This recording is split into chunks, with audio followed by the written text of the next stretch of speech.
Good? Yeah, that's perfect. Is that like artwork on that lamp? That's pretty. I think it is. I tried to find something in the hotel here. This is the best I could do. I know. Yeah, the framing is great. It's just that if somebody drew that on the lamp, which we both agree is very nice looking, we'd have to compensate the artist or whatever. We probably have to blur it. So if you just like twist the lamp behind you, Yeah. just like rotate it. Sure. That's all you have to do. It's not your artwork, is it? No. Okay, yeah, no, it's not. This is a hotel. Got it. Is that better? Yeah, that's perfect. Yeah, that's completely perfect. Okay. Should I sit back or should I pull the frame in closer? You could pull it in a little bit closer than that if you want. Or I could sit like this, more up like this. That's ideal. Okay. To be honest. Very good. And then maybe like rotate it slightly to that way if you can, or just go to your right a little. No, you're perfect there. Like that? Perfect there. Yeah, that's great. Okay. And then yeah, that's gonna be good. Actually, sorry. No problem. Do your thing. Like shifting to your right a little bit. Like this? Yeah, exactly right. Good. Perfect. And then the last thing, your head might go out of frame a little, so yeah. There you go. That's like perfect. that? If you can see I'll hold it. That's great, man. And then the last request I have is that when you are answering questions, you just look straight into the camera. Okay. Like that. Exactly like that. Okay. As opposed to me on screen. Got it. Okay. Pretend like I'm not here. Got it. Okay. All right, man. Thank you for joining me. I appreciate this too. Yes. If you want to just start off by stating your name and that you were the person to film the video. Okay. My name is Jim Martin, and I'm from Long Beach, California, and I shot the video recorded on October 17th, 2018. That's perfect. If I could just get a tape where you just say the video. The video? Okay. Yeah. My name is Jim Martin. I'm from Long Beach, California, and I'm the individual that, one more time, what should I say? I shot the video?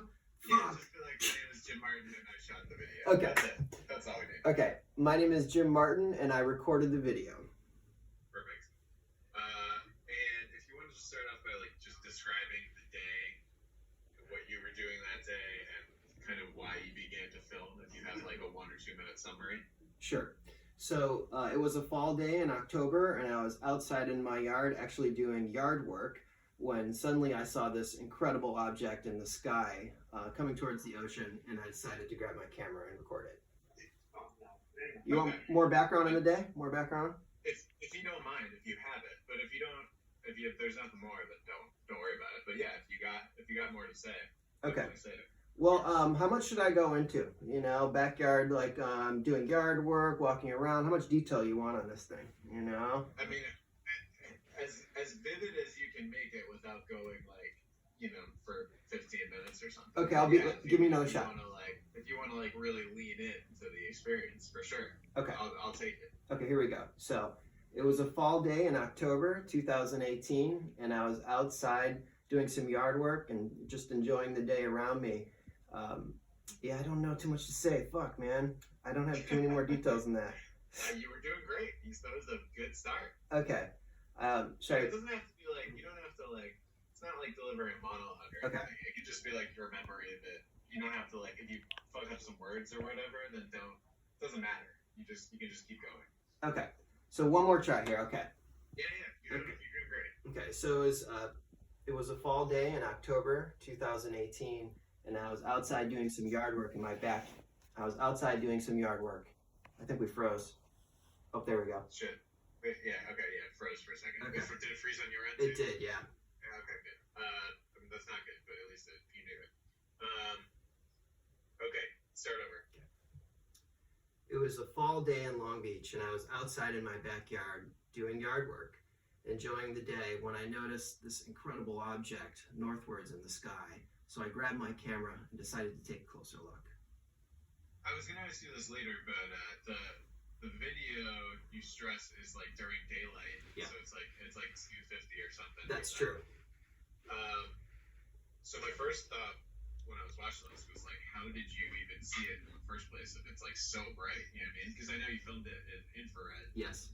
but it's like, how did you see something in the distance like that? Yeah.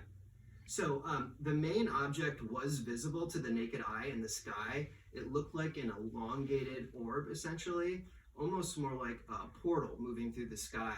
And this was different than many of the typical orbs I filmed, which are smaller and spherical. So this object, just by being where it was in the sky and as large as it was, caught my attention. But the infrared camera, of course, showed much more detail once the recording began. Why did you? And this might be like a stupid question, but just so we have it, like for viewers, whatever. Why did you record in infrared as opposed to just regular? Yeah, so I am a regular sky watcher and videographer of UFO activity. I've been shooting UFOs for about 6 years. I've learned that shooting in infrared is just simply easier to see the objects in the sky, and it captures more intricate activity than what is available by visible light. So I naturally am filming a lot, I'm looking in the sky a lot, and it wouldn't be atypical for me to be outside looking to film UFOs. So if you are somebody who describes himself as somebody who looks up a lot and somebody sees this kind of thing a lot, in this particular sighting, would you say it's another in a long line, or would you say it's unique? Yeah, good question. So this sighting was definitely the most unique sighting I've ever had in the daylight by far. For one, the object was very large and elongated, which is an unusual structure for me to see. But two, all the objects that came out of the main object is very rare. I'd never seen anything like this before, and I've never recorded anything like it since. So you obviously, like, during the video, you swore a lot. Yeah. You were obviously feeling some emotions. Yes. If you could, like, kind of think back to how you felt the moment you were filming, and then kind of like try to relay that exact feeling to us. Like I said, you said fuck a lot. Yeah. So were you scared, or can you kind of go into that? Sure. So I was. Let me think about this. Let me think about the recording. Yeah. I was very excited, obviously, while recording this object, mainly because of the activity that was happening. When I first saw the object, it ejected these 3 smaller spheres that formed a triangle formation. That in itself is very rare to see. And so that was very surprising and shocking to me. Initially, I'll film a lot of objects in the sky, but they won't emit a series of smaller objects. So that caught my attention right off the bat. And then furthermore, later in the recording, when the object emitted a fleet of these smaller UFOs, 50 and counting, I was just shocked by the display of activity and very excited to have captured it on film. So because you describe yourself as something of an aficionado, there's no sighting in the sky necessarily that would happen where you would describe yourself as like, terrified or anything. You're more just excited by this. Right? Yeah, so the phenomenon does not terrify me. I've been interacting with it for about 6 years. I've filmed hundreds of UFOs, and I have a positive association with the phenomenon. I view it as connected to my own consciousness. I go outside and I actively pursue contact, then they respond visually and we record it and then share it with the public. So that is really my process. I don't have any fear associated with the recordings. Wow, so you think that the video that you shot is like directly for you? Is that what you mean? Yeah, I'm not trying to say that I'm special or superior in some way. I'm trying to suggest that when you interact with the phenomenon and you learn how to use your consciousness to connect with it, you will start experiencing a series of these encounters. And as you go, they will become more and more intense. I have having done this now 6 years, I feel like that was the culmination point of most of my work here, seeing this sighting with all these smaller orbs. In particular, the triangle formation is typically a sign when I'll see an object, they'll send me that formation as a way to acknowledge that we are communicating with each other through very basic visual patterns. Oh, okay. I didn't expect that answer. Okay. Was that too much? Was that too much? That's not too much. It's great. Okay. I just had a bunch of questions. Now I have like a few follow-up questions to that. Sure. So how do you differentiate between just like something that you might see in the sky randomly versus, other than you mentioned that if you see a triangle formation at the beginning, you take that as a sign, but how do you otherwise differentiate between something that you are spiritually connecting with versus just like a random sighting? Okay. Most of the sightings I have, I would say 99% of them are contact-based initiated sightings, or CE5 as Dr. Stephen Greer calls it, where I use my consciousness to send a thought out into the universe looking to connect, and the phenomenon will respond back to me. So the majority of the time when I have a recording or a sighting, I will go outside, do these protocols, have the phenomenon appear recorded, and that is kind of the process of how I've gone through these experiences. There have been a few sightings, though, that I did not call upon that will just show up that have been equally as profound, but it is more common for me to initiate the sightings and have the response and have it happen than have it happen randomly. So was this an incident where you initiated it? It was. I had just moved to my new house in Long Beach, and I was trying to initiate contact and jumpstart the activity at the house, and I'd been recording a series of these sightings over a few weeks, but this was just the most extreme event that had happened at the new house, and remains the most extreme event captured on film for me. Sorry to interrupt you there. So when you're trying to do it, what percentage of it works? Like what is your success rate? So at first, how should I put this? Making contact and initiating sightings is a skill that you build up. It's a muscle that you develop like anything else. At first, it took me a while to practice the protocols. The phenomenon started out slowly, and then later it became more large scale. Now I have it so I can sense typically when the phenomenon is going to come, and I can send out the request for it to appear. And I would say the success rate is fairly high, especially if it's in my own backyard or in a territory where I've had a lot of sightings before. If I go to a new location for a crowd of people, I would say it's a 50-50 chance that we can produce phenomenon. So if you don't mind divulging your methods, what is the exact signal that you send out? What do you do? So it's very simple. I was taught this by a few people, Dr. Stephen Greer, another guy named Robert Bingham in Los Angeles. And I was taught first to learn how to just meditate, clear my mind, and then I would send out the thought to connect. I'd ask them to show up, and I would ask them to participate in the exchange. Now I'm very specific about it. This is a better way to put it. I will walk outside, I stare directly into the sky, and I concentrate on one spot very intensely, and then I transmit my thought, and I say, please come, or please make an appearance, if it is your will to do so. Thank you. Then I sit back, I wait, and typically within a few minutes, phenomenon will appear, and I'll record the interaction. So in your mind, is it like already there, waiting to be called upon, or does it arrive when you've called upon it? You know what I mean? It's a good question. Sometimes I've had instances where I'll go outside, initiate the protocols, look up, and wham, it'll materialize right there on the spot. Other times I'll be inside and I'll think to go out and look in the sky, and then the object will be right there waiting for me. It's a series of different ways they manifest, and I'm still, of course, learning and exploring these protocols, but that has been my experience so far. That's interesting. Okay. I don't want to sound crazy. This might be too much. No, I don't. Okay. I don't think you sound crazy. No, Okay. It's not too much. I think it's interesting. Okay. I'm gonna pivot back to the clip itself, Let's do it. but that was all. I'm just curious about this. Which direction were you filming? Were you filming over the ocean, or were you filming inland? So I was filming the object inland, and as it traversed across the sky, it headed towards the ocean. And the end of the recording, it was heading directly out over the ocean. Okay, interesting. One thing I noticed, obviously, I'll get to questions about the mothership and stuff, or whatever that was, but what was interesting was the kind of like the shooting star orbs that kept flying through.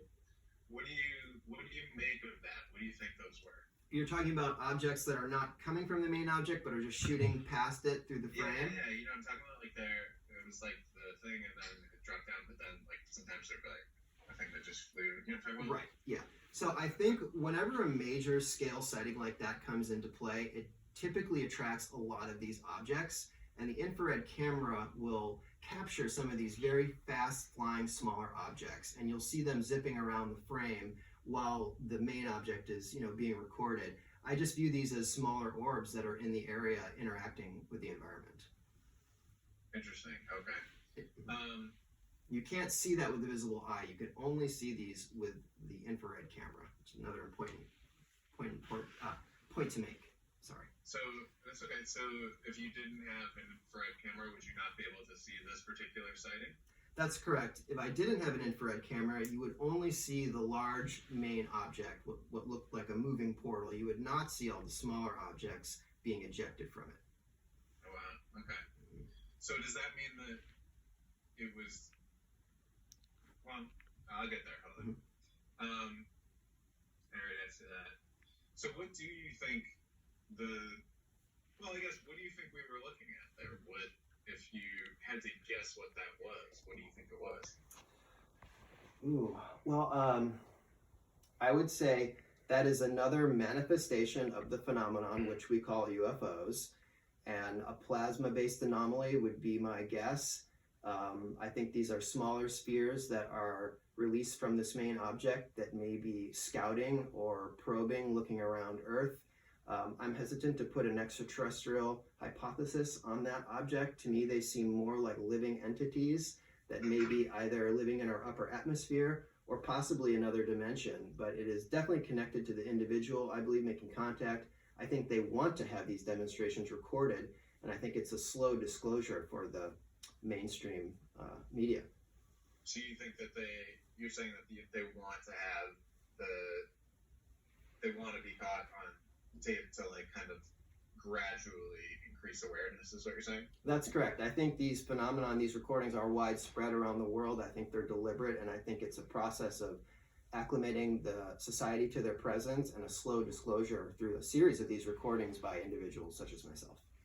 So if that's the case, then what do you think is the end game? What do you suspect, once you get to a point where not everybody, but there's a widespread acknowledgement and understanding, what do you think that day will look like? Well, I think it's more of an issue of bringing awareness to some of the bigger concerns of our society and our planet, such as energy. I think that if you look at these UFOs, clearly they're using some type of advanced propulsion system, and I think it is likely zero-point energy or some type of propulsion system that is not based on fossil fuels. I think that these sightings are helping us consider alternative measures of energy, and I think the end game will ultimately be oil will be replaced by a natural energy source, and this will revolutionize how humanity operates moving forward. So just by these simple UFO sightings, I think it is a bridge for us to get off fossil fuels and to reevaluate how we're living here on planet Earth. Wow. So do you